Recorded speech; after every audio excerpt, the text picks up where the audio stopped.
আসসালামু আলাইকুম এভরিওয়ান, সবাই কেমন আছেন? আজকে আমি আপনাদের জন্য হাজির হয়েছি একটি ভিন্ন স্বাদের রেসিপি নিয়ে এবং খুব অল্প সময়ে এটা রান্না করা যায়।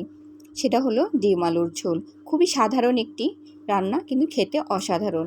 এর জন্য আমি 5টা ডিম সিদ্ধ করে নিয়েছি এবং সিদ্ধ করার পর খোসা ছাড়িয়ে ডিমটা চাকু দিয়ে কেটে নিয়েছি আর আলু সিদ্ধ করে নিয়েছি।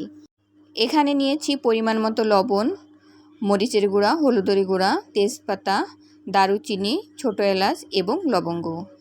আর নিয়েছি পেঁয়াজের পেস্ট, আদা রসুন পেস্ট আর জিরার পেস্ট।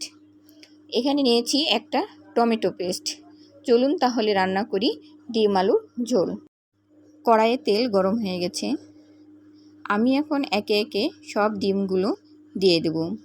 কড়াইয়ের তেলটা যদি ভালোভাবে গরম না হয় তাহলে ডিমটা তলে লেগে যাবে। এখন আমি অল্প সামান্য হলুদের গুঁড়া আর সামান্য লবণ দিয়ে দিলাম। হলুদের গুঁড়া আর লবণ দিয়ে ডিমটা খুব ভালো করে ভেজে নিতে হবে। খুব ভালো বলতে খুব বেশি ভাজবো না, কারণ ডিম যদি বেশি ভাজা হয় তাহলে ডিমের ওপরটা স্পঞ্জি হয়ে যায়। এজন্য ডিমটা আমি অল্প ভাজবো। আমার ডিমটা ভাজা হয়ে গেছে। ভাজা ডিমগুলো আমি এখন একে একে উঠিয়ে নিব। দেখুন, সব ডিমগুলো আমার উঠানো হয়ে গেছে। এই ডিম ভাজা তেলেই সিদ্ধ করে রাখা আলুগুলো আমি খুব সুন্দর করে ভেজে নেব। এখন আমি সামান্য হলুদের গুঁড়া আর সামান্য পরিমাণ লবণ দিয়ে দিলাম আলুর ভিতরে। আলুটা আমি নেড়েচেড়ে খুব সুন্দর করে ভেজে নিচ্ছি। দেখুন, আলুটা আমার খুব সুন্দর ভাজা হয়ে গেছে। এখানে গরম তেলে আমি তেজপাতা, দারুচিনি এবং ছোটো এলাচ ফোড়ন হিসেবে দিয়ে দিলাম। এবার দিয়ে দিলাম পেঁয়াজের পেস্ট, আর দিলাম আদা রসুনের পেস্ট এবং জিরার পেস্ট। এখন আমি এগুলো একটু তেলের উপরে ভেজে নেব, যাতে আদার ফ্লেভারটা খুব ভালো আসে। এরপরে আমি একে একে লবণ, হলুদ এবং মরিচের গুঁড়া দিয়ে দিলাম। এখন দেব আমি ব্লেন্ড করে রাখা টমেটো পেস্ট।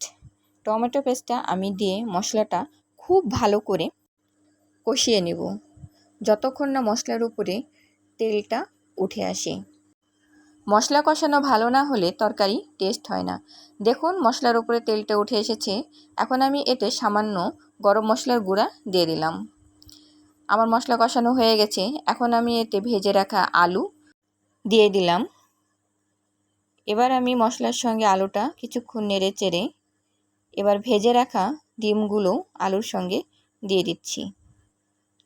এবার আলু আর ডিম কিছুক্ষণ মশলার সঙ্গে কষিয়ে নেব। মশলাটা আমার তলে লেগে যাচ্ছে, এজন্য আমি সামান্য পরিমাণ পানি দিয়ে দিলাম। এবার ডিম আলু কিছুক্ষণ কষিয়ে নেব। কষানো আমার হয়ে গেছে। এখন আমি এতে গরম পানি অ্যাড করব।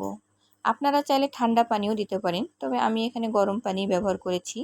খুব বেশি ঝোল দিব না, কারণ আলুটা সিদ্ধ করা। এখন আমি ঢাকনা দিয়ে তরকারিটা 5-6 মিনিট রান্না করে নেব। 5-6 মিনিট পর ঢাকনাটা খুলে তরকারিটা একটু নেড়ে চেড়ে দেব। রান্নাটা প্রায় আমার শেষের দিকে। এখন আমি এতে ভাজা জিরার গুঁড়া অ্যাড করব। তরকারিতে আমি সব সময় ভাজা জিরার গুঁড়াটা দিয়ে থাকি, কারণ তরকারিতে ভাজা জিরার গুঁড়া দিলে তরকারি ফ্লেভারটা খুবই সুন্দর আসে। বাসায় হঠাৎ মেহমান আসলে খুব অল্প সময়েই এই তরকারিটা রান্না করা যায়। ফাইনালি আমার ডিম আলুর তরকারিটা রান্না করা শেষ হয়েছে। দেখুন কত সুন্দর হয়েছে দেখতে, খেতেও অসাধারণ। খুবই অল্প সময়ে এই রেসিপিটা রান্না করা যায়, তাই আপনারা একবার হলেও ট্রাই করে দেখবেন এবং খেতে কেমন হয় অবশ্যই আমাকে কমেন্ট বক্সে জানাবেন। আর এতক্ষণ আমার সঙ্গে থেকে আমার ভিডিওটা দেখার জন্য আপনাদের সবাইকে অসংখ্য ধন্যবাদ। আমার ভিডিওটা যদি আপনাদের ভালো লেগে থাকে তাহলে অবশ্যই লাইক, কমেন্ট, শেয়ার করবেন। সবাই ভালো থাকুন, সুস্থ থাকুন। আল্লাহ হাফেজ।